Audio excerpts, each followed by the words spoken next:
Another short video about conditions. Okay, so let's go ahead and see. In this video, we will see about relational operators and how conditions are formed using these relational operators. Okay, let's take a look at the relational operators that are available. You may already be familiar with this. This is the equal sign to compare two things whether they are equal or not.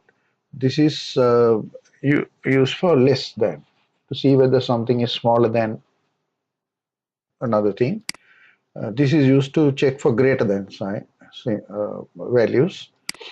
This is checked for less or equal, or it can be also called as not more than. It's used for that. This is the other way around, greater or equal, that is not less than.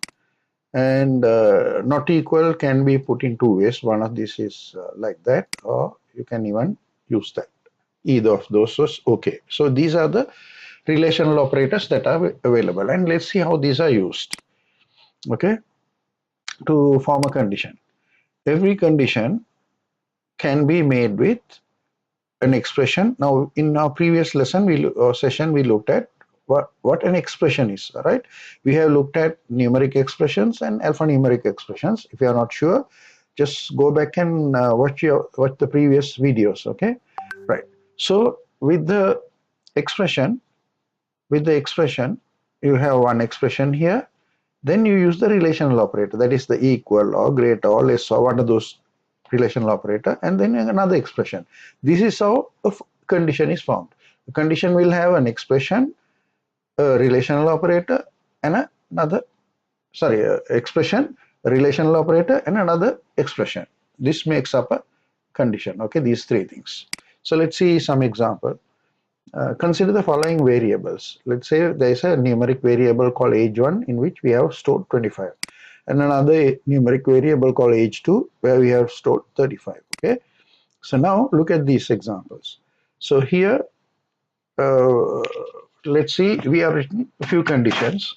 I just put different colors to show each of those are separate conditions, and the conditions format is expression1. There should be relational operator, then expression 2. So let's see how these are formed.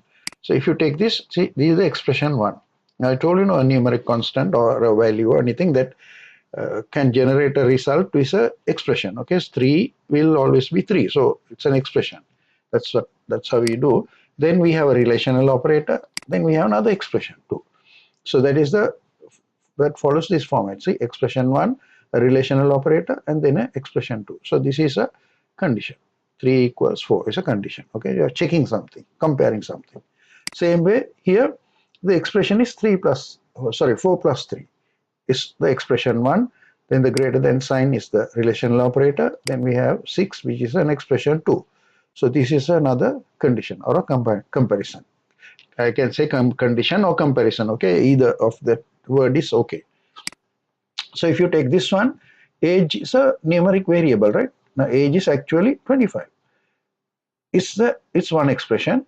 Then you have the relational operator. Then you have the expression 2. Again, follows this format. That's a condition or a comparison. If you take this one, this is expression 1. This is the relational operator. This is the expression 2. So that again is a comparison or a condition. So let's see how this works in a minute. Right? Each of the above examples are called numeric conditions or numeric comparisons. Why? Because these are all to do with numerics. You can't have a numeric on one side and an alphanumeric on another side. It's not allowed. Okay. Both these expressions should be of the same type. For example, if this is a numeric, this also should be numeric. If this is an alphanumeric, this also should be an alphanumeric. Okay. Relational operators can be used with numeric or alphanumeric, but both the expression 1 and expression 2 must be of the same type. Okay. So these are all numeric expression conditions. Okay, or numeric comparisons. Result of a comparison or a condition is always either a true or a false. Now, from a condition or a comparison, the outcome, the result, will always be true or false. It can't produce any other value. Okay, it's either true or false. So and let's see this example. Okay, so here what we are saying, 3 is equal to 4. Is it true or false? This is false. So that's why I said result of a condition must be and can be only either true or a false. It can't be anything else. So here we have 3 equals for false. Suppose this is 3 equal to 3, then it will be true. But in this case, it's false. So now let's take this. 4 plus 3 greater than 6. 4 plus 3, we have to first work out this expression 1, which comes to 7. So here we are saying 7 is greater than 6. So 7 is greater than 6, true. So this condition is true. So again, it's producing either true or false. This one produced false. This one produced true. Now let's take this. Now here we are using a variable as expression 1 and a constant as expression 2. That's okay, but since both are numeric data type.